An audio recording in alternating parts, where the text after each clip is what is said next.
Hello friends, I'm Varun Vohra and welcome to my channel IT with Varun Vohra to master the fundamentals.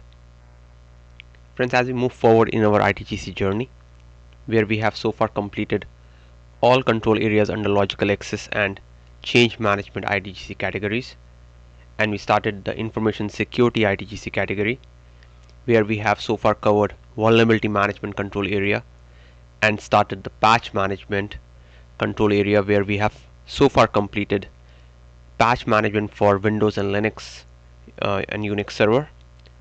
In the same series, today we'll understand how to test patch management for Oracle database.